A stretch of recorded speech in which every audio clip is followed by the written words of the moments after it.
नक्सली बनकर मिथुन चक्रवर्ती पुलिस वालों के साथ मुठभेड़ में सैकड़ों राउंड गोलियां दागते, पुलिस वालों पर ग्रेनेड बम फेंक देते, तमाम तरह की हिंसक घटनाओं को अंजाम देते और किसी की जिंदगी की पूरी कहानी को केवल एक वीडियो में समेट देना मुश्किल है, नामुमकिन नहीं। आज मैं आपके लिए बॉलीवुड के डिस्को डांसर के नाम से मशहूर एक्टर मिथुन चक्रवर्ती की जिंदगी की पूरी कहानी लेकर आया हूँ। बंदूक चलाने वाला एक खतरनाक नक्सली कैसे बन गया बॉलीवुड का डिस्को डांसर मिथुन चक्रवर्ती? क्यों मिथुन चक्रवर्ती ने एक्टर शक्ति कपूर को पटक पटक कर और घसीट घसीट कर पीटा, वो भी असलियत में, फिल्म में नहीं? क्या है मिथुन चक्रवर्ती और एक्ट्रेस योगिता बाली की रोमांचक प्रेम कहानी? क्या है मिथुन चक्रवर्ती और एक्ट्रेस श्रीदेवी की मंदिर में गुप्त शादी की कहानी? कचरे के डब्बे में मिली एक नन्ही बच्ची को मिथुन चक्रवर्ती ने कैसे बना लिया अपनी बेटी? इन तमाम सवालों के जवाब आपको मिलेंगे सिर्फ इस एक वीडियो में। तो चलिए शुरू करते हैं। मिथुन चक्रवर्ती का जन्म 16 जून सन 1950 को पश्चिम बंगाल के उत्तरी कोलकाता के एक हिंदू ब्राह्मण परिवार में हुआ था। बहुत कम लोगों को मालूम है कि मिथुन चक्रवर्ती का असली नाम मिथुन चक्रवर्ती है ही नहीं। उनका असली नाम है गौरांग चक्रवर्ती। मिथुन चक्रवर्ती के पिता का नाम था बसंत कुमार चक्रवर्ती और उनकी माँ का नाम था शांति चक्रवर्ती। मिथुन चक्रवर्ती के बड़े भाई के नाम के बारे में कहीं कोई जानकारी नहीं मिलती। परिवार की आर्थिक स्थिति अच्छी नहीं थी, मगर फिर भी परिवार के सबसे छोटे बेटे होने के नाते मिथुन चक्रवर्ती के माता पिता और बड़े भाई ने मिलकर बड़े जतन से मिथुन चक्रवर्ती को ओरिएंटल सेमिनरी जैसे अच्छे स्कूल में पढ़ाया। सन 1829 में खुला ये स्कूल भारत का पहला प्राइवेट स्कूल कहा जाता है। मगर स्कूल की पढ़ाई पूरी होने के बाद मिथुन चक्रवर्ती को कॉलेज में पढ़ाने के लिए उनके परिवार के पास अर्थ नहीं था। मिथुन चक्रवर्ती कॉलेज में पढ़ना चाहते थे क्योंकि वो पढ़ लिख कर अपने परिवार के लिए कुछ करना चाहते थे। इसलिए उन्होंने खुद के खर्चे पर पढ़ाई करने का फैसला कर लिया। मगर वो कैसे पैसा कमा सकते थे? मिथुन चक्रवर्ती को बचपन से ही डांस का बेहद शौक था। खराब माली हालत के चलते वो डांस की ट्रेनिंग नहीं ले पाए थे, मगर फिल्मों में गानों को देख देख कर ही उन्होंने ठीक ठाक डांस करना सीख लिया था। मिथुन चक्रवर्ती ने ऑर्केस्ट्राज में, छोटे मोटे फंक्शंस में डांसर के तौर पे काम करना शुरू कर दिया और उससे उन्हें जो भी आमदनी होती उन पैसों से वो कोलकाता के मशहूर स्कॉटिश चर्च कॉलेज से केमिस्ट्री में बीएससी की पढ़ाई करने लगी। ये 1960 का दशक था जब पूरे पश्चिम बंगाल में अल्ट्रा लेफ्ट की विचारधारा तेजी से पांव पसार रही थी और हजारों युवा इस हवा में बह रहे थे। उड़ते उड़ते ये हवा मिथुन चक्रवर्ती तक भी पहुंची और मिथुन चक्रवर्ती इससे प्रभावित होकर सीपीआई यानी कम्युनिस्ट पार्टी ऑफ इंडिया के सक्रिय सदस्य बन गए। ये वही समय था जब पश्चिम बंगाल में सशस्त्र नक्सल आंदोलन बड़ी ही तीव्रता के साथ बढ़ रहा था और इस नक्सल आंदोलन का प्रमुख था चारू मजूमदार। चारू मजूमदार का एक दाहिना हाथ था जिसका नाम था रवि रंजन, जिसे पूरे पश्चिम बंगाल में भा यानी महान रक्षक के नाम से जाना जाता था। भा पूरे पश्चिम बंगाल में अपने भड़काऊ भाषणों के लिए मशहूर था। एक दिन मिथुन चक्रवर्ती के एक कम्युनिस्ट दोस्त ने उनकी मुलाकात करवा दी इसी रवि रंजन से। रवि रंजन मिथुन से बहुत प्रभावित हुआ और रवि रंजन ने मिथुन की मुलाकात करवा दी अपने नेता चारू मजूमदार से। चारू भी मिथुन से बहुत प्रभावित हुआ और फिर चारू और रवि इन दोनों ने मिलकर मिथुन का माइंड वॉश करना शुरू किया और उन्हें ये यकीन दिलाने में कामयाब हो गए कि प्रशासन और सरकार के खिलाफ उनका ये सशस्त्र आंदोलन बिल्कुल ठीक है। इसे समझने के बाद मिथुन चक्रवर्ती ने उनसे बंदूक चलाना सीखा और फिर अपनी पढ़ाई और अपने परिवार को छोड़ नक्सली बनकर नक्सलियों के साथ जंगल में ही रहने लगी।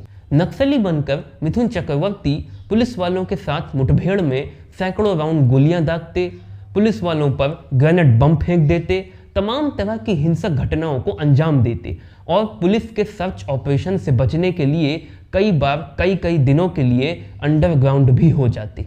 आज भी अगर कलकत्ता पुलिस की क्राइम फाइल्स के ओल्ड रिकॉर्ड्स चेक किए जाएं तो उसमें एक नाम गौरांग चक्रवर्ती का मिलेगा, जो तमाम तरह की हिंसक गतिविधियों में लिप्त था और पुलिस के भगौड़ों की लिस्ट में शामिल था।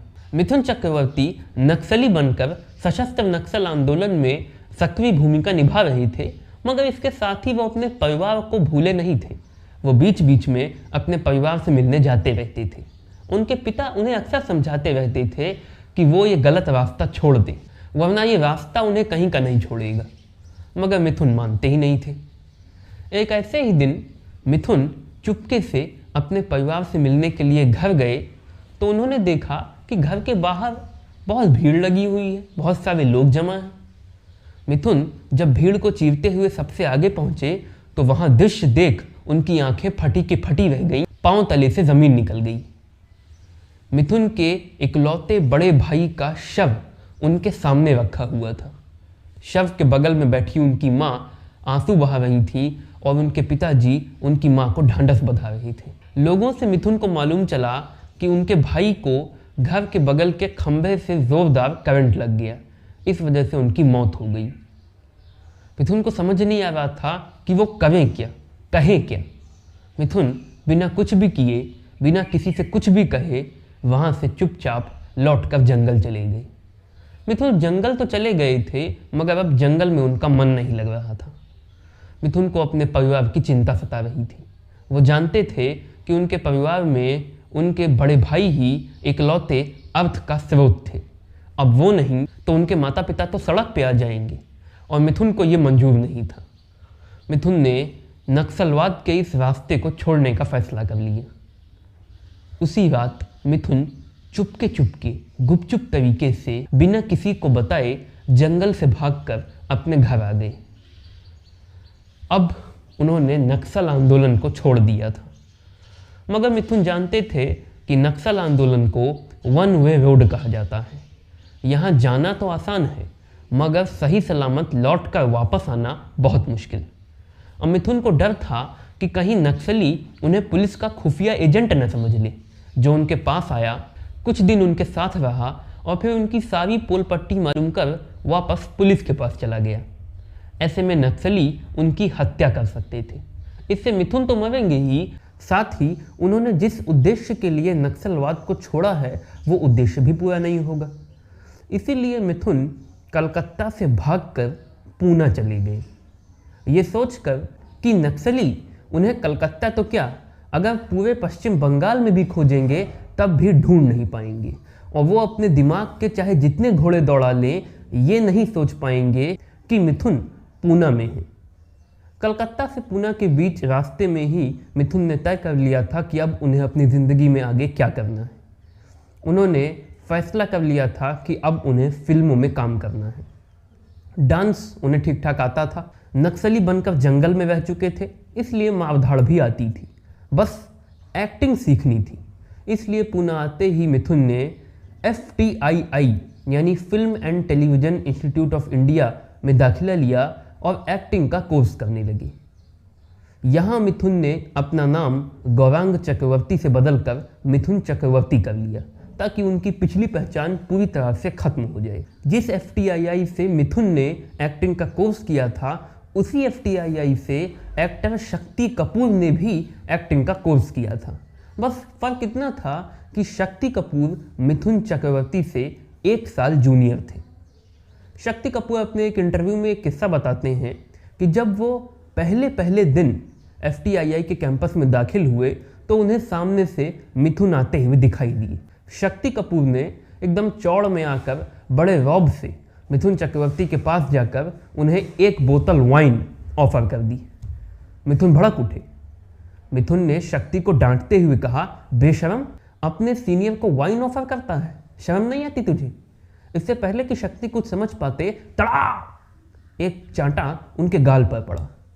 बस इसके बाद तो मिथुन ने शक्ति कपूर को पटक पटक कर, बाल नोच नोच कर, लथेड़ कर, घसीट कर पीटा। इस घटना के बाद शक्ति मिथुन को देखते ही डर के मारे थरथराने लगती, मगर धीरे धीरे बाद में शक्ति कपूर और मिथुन चक्रवर्ती की दोस्ती हो गई। एक्टिंग का कोर्स पूरा करने के बाद मिथुन फिल्मों में काम करने के अपने सपने को पूरा करने के लिए माया नगरी बम्बई जा पहुंचे। मगर बम्बई में उनके लिए राह आसान नहीं थी। मिथुन के मुताबिक उनकी राह का सबसे बड़ा रोड़ा था उनका इतना काला रंग। वो टिपिकल हिंदी फिल्मों के हीरो की तरह बिल्कुल नहीं दिखते थे। मिथुन के मुताबिक एक बार वो एक निर्माता से मिलने पहुंचे और बड़ी ही विनम्रता से बोले कि वो उन्हें अपनी फिल्म में एक रोल दे दें। निर्माता ने उन्हें 1 मिनट तक घूरा, उसके बाद डांटते हुए बोला, पैदा होने के बाद आज तक कभी आईने में अपनी शक्ल देखे हो? साला मसूर के दाल की तरह मुंह है और चले हैं फिल्मों में एक्टिंग करने, चल भाग भाग। ऐसा मिथुन के साथ एक बार नहीं, दसियों बार हुआ। कई बार उन्हें अपने काले रंग की वजह से रिजेक्शन का सामना करना पड़ा और उन्होंने अपनी बेइज्जती करवाई, मगर उन्होंने प्रयास नहीं छोड़ा। उन संघर्ष के दिनों में मिथुन खाने का इंतजाम करने के लिए बम्बई की बड़ी बड़ी पार्टियों में यूं ही बिन बुलाए पहुंच जाते और डांस करने लगते, ताकि पार्टी के खत्म होने के बाद उन्हें कुछ खाने को मिल जाए। और रात में सोने के लिए किसी भी ऑफिस के चौकीदार की आंख बचाकर चुपके से ऑफिस की छत पर चढ़ जाते और बरसाती में सो जाते।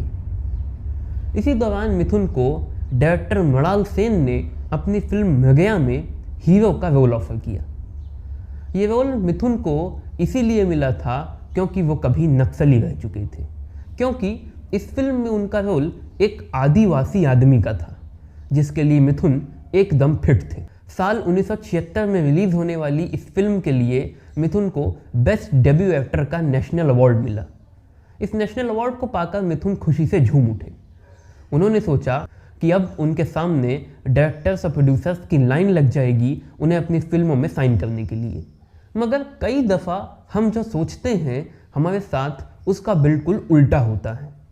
कहाँ तो मिथुन ये सोच रहे थे कि अब उनके सामने डायरेक्टर्स और प्रोड्यूसर्स की लाइन लगेगी, कहाँ उनको फिल्में मिलना ही बंद हो गई। मृगया में मिथुन के अभिनय की तारीफ सब करते, उन्हें काम देने का आश्वासन भी देते, मगर काम देता कोई न था।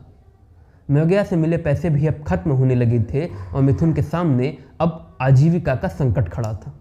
लिहाजा मिथुन ने बम्बई की सड़कों के किनारे फुटपाथ पर एक लोहे का परात रखकर स्ट्रीट डांस करना शुरू कर दिया, जिससे उन्हें जो कुछ चिल्लर प्राप्त हो जाती उन चिल्लरों से ही अपने खाने का इंतजाम करते और पेट की भूख मिटाते और सोने के लिए फिर किसी ऑफिस की बरसाती पकड़ लेते। इसी दौरान मिथुन को अमिताभ बच्चन की एक फिल्म में एक छोटा सा रोल मिला। रोल भले ही छोटा था मगर मिथुन ने लपक लिया। जब ये फिल्म रिलीज हुई तब इसमें मिथुन के किरदार को भी नोटिस किया गया। लिहाजा इसके बाद मिथुन को फूल खिले हैं गुलशन गुलशन, मुक्ति, सरहद, चाबी चोर के हाथ, रिश्तों की दीवार और तेरे मेरे प्यार जैसी फिल्मों में छोटे मोटे रोल मिलने लगे। इन्हीं दिनों उस ज़माने की मशहूर एक्ट्रेस योगिता बाली हर सुबह पाली हिल स्थित अपने बंगले से कार में बैठकर रोज फिल्म स्टूडियो जाया करती थी।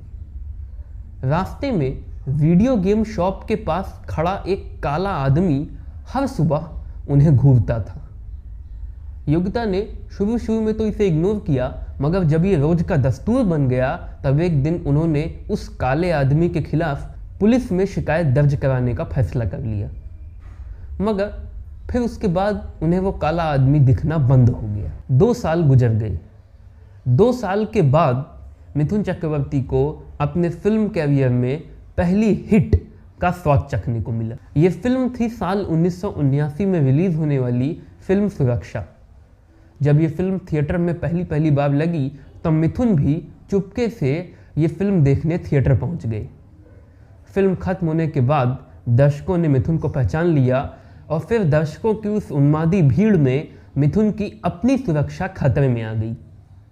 बहरहाल फिल्म सुरक्षा के सुपरहिट होने की सक्सेस पार्टी में मिथुन की मुलाकात हुई एक्ट्रेस योगिता बाली से। जब योगिता बाली ने मिथुन को देखा तो वह हैरान रह गई, क्योंकि ये वही काला शख्स था जो तकरीबन 2 साल पहले पाली हिल की वीडियो गेम शॉप के पास खड़ा होकर हर सुबह उन्हें घूरता था। मिथुन चक्रवर्ती ने पार्टी के दौरान योगिता बाली के साथ जेनरसली बिहेव किया, उनके साथ बात की। वो मिथुन चक्रवर्ती से बहुत इम्प्रेस हो गई। उसके बाद फिल्म ख्वाब में दोनों साथ में काम करने लगे। इस फिल्म की शूटिंग के दौरान ही मिथुन और योगिता एक दूसरे के करीब आने लगे और तकरीबन 2 साल तक एक दूसरे को डेट करने के बाद साल 1981 में मिथुन चक्रवर्ती और योगिता बाली ने शादी कर ली। शादी के बाद दोनों के 2 बेटे हुए, जिनमें से एक का नाम मिथुन ने रखा महाक्षय चक्रवर्ती, दूसरे का नाम नमाशी चक्रवर्ती। साल 1982 मिथुन चक्रवर्ती की ज़िंदगी में एक बहुत बड़ा कल्ट लेकर आया, जब साल 1982 में रिलीज़ हुई उनकी फिल्म डिस्को डांसर। इस फिल्म के गाने I am a disco dancer ने मिथुन को हिंदुस्तान की गली गली, मोहल्ले मोहल्ले, घर घर में लोकप्रिय बना दिया। wikipedia.com के मुताबिक मिथुन चक्रवर्ती की फिल्म डिस्को डांसर बॉलीवुड की वो पहली फिल्म थी जिसने 100 करोड़ रुपयों की कमाई की थी। इसके बाद बॉलीवुड में मिथुन चक्रवर्ती के कैरियर का गोल्डन पीरियड शुरू हो गया, जब उन्होंने कराटे, फरेब, हमसे है ज़माना, वांटेड, बॉक्सर, आर पार, दिलवाला, प्यार झुकता नहीं, भीष्मा, वीरू, परिवार, अन्याय, अत्याचार, पसंद अपनी अपनी, मुद्दत, कसम पैदा करने वाले की, यादों की कसम जैसी फिल्मों में एक के बाद एक लगातार काम किया। साल 1985 आते आते मिथुन चक्रवर्ती को बॉलीवुड का दूसरा अमिताभ बच्चन और सेकंड एंग्री यंग मैन कहा जाने लगा था। साल 1986 आते आते मिथुन चक्रवर्ती देश के सबसे बड़े टैक्स पेयर बन गए थे। साल 1987 में मिथुन चक्रवर्ती की ज़िंदगी में एंट्री हुई एक्ट्रेस श्रीदेवी की। रिपोर्ट्स के मुताबिक मिथुन चक्रवर्ती और श्रीदेवी पहली बार फिल्म जाग उठा इंसान के सेट पर मिले थे और उसी फिल्म की शूटिंग के दौरान इन दोनों की नज़दीकियां बढ़ने लगी थी, जिसके बाद मशहूर न्यूज़पेपर दैनिक भास्कर की एक रिपोर्ट के मुताबिक मिथुन चक्रवर्ती और श्रीदेवी ने एक मंदिर में गुप्त रूप से शादी कर ली थी। मगर जब ये शादी की खबर लीक हो गई तब मिथुन चक्रवर्ती की पत्नी योगिता बाली ने सुसाइड अटेम्प्ट कर लिया। इससे मिथुन बहुत डर गई। वो अपनी पत्नी योगिता को खोना नहीं चाहते थे, इसलिए उन्होंने श्रीदेवी के लाख कहने पर भी योगिता को तलाक नहीं दिया, जिसकी वजह से श्रीदेवी ने ही उनसे रिश्ता तोड़ लिया और साल 1988 में मिथुन चक्रवर्ती और श्रीदेवी दोनों अलग अलग हो गए। साल 1989 में मिथुन चक्रवर्ती ने लिम्का बुक ऑफ रिकॉर्ड्स में अपना नाम दर्ज करवाया, क्योंकि उसी एक साल के 12 महीनों में मिथुन की 19 फिल्में रिलीज हुई। हालांकि कभी कभी उनकी फिल्मों की इतनी ज़्यादा रिलीजिंग उनकी फिल्मों की परफॉर्मेंस पर बुरा असर डालती थी। साल 1991 में मिथुन चक्रवर्ती ने अपना खुद का प्रोडक्शन हाउस खोला और पूरे बॉलीवुड में एक घोषणा कर दी कि वो छोटे डायरेक्टर्स की कहानियों में इन्वेस्ट करेंगे। साल 1992 में मिथुन चक्रवर्ती की ज़िंदगी में एक गजब घटना घटी। मिथुन चक्रवर्ती हर सुबह बंगाली अखबार पढ़ा करते थे। एक सुबह उन्होंने खबर पढ़ी कि कलकत्ता के एक गांव में गांव वालों को कचरे के ढेर में एक छोटी नन्ही बच्ची मिली है। बच्ची लावारिस थी, इसलिए एक एनजीओ ने गांव वालों से उस बच्ची को लेकर अपने अधिकार में रख लिया। जब मिथुन ने यह खबर पढ़ी तो उनके दिल में उस बच्ची के प्रति इतनी दया उमड़ आई कि उन्होंने अपनी पत्नी योगिता से सलाह मशवरा किया और फिर मिथुन और योगिता ने कलकत्ता के उस एनजीओ जाकर सारे पेपर वर्क्स और फॉर्मेलिटीज़ पूरी करने के बाद उस लावारिस बच्ची को गोद ले लिया और उसका नाम रख दिया दिशानी चक्रवर्ती, जो कि फिर अपने माता पिता और भाइयों की लाडली बन गई।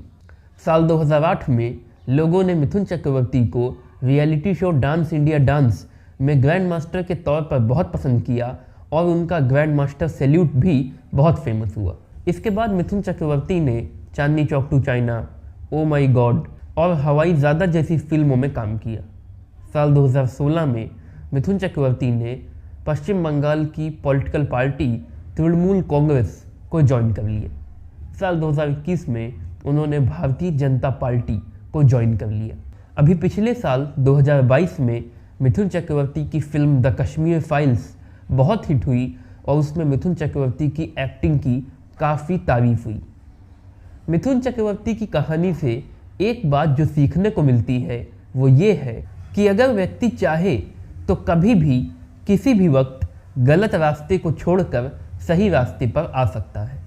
हाँ, उसके कुछ कॉन्सिक्वेंसेस झेलने पड़ सकते हैं, मगर लॉन्ग टाइम में व्यक्ति फायदे में ही रहता है।